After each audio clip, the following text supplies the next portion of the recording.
imarətdəki futbollar gedirdi. Həmişə biz gedirdik futbola həvəslə baxırdıq.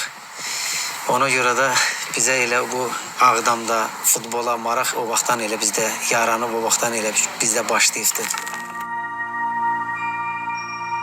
84-cü ildən mən gəldim Qarabağda oynamağa. 2004-cü ilə qədər 20 ilimi Qarabağ futbol komandasında oynamışım.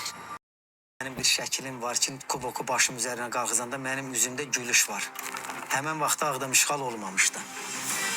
Ondan bir həftə, 10 gün sonra bizim çempionluq oyunumuz oldu.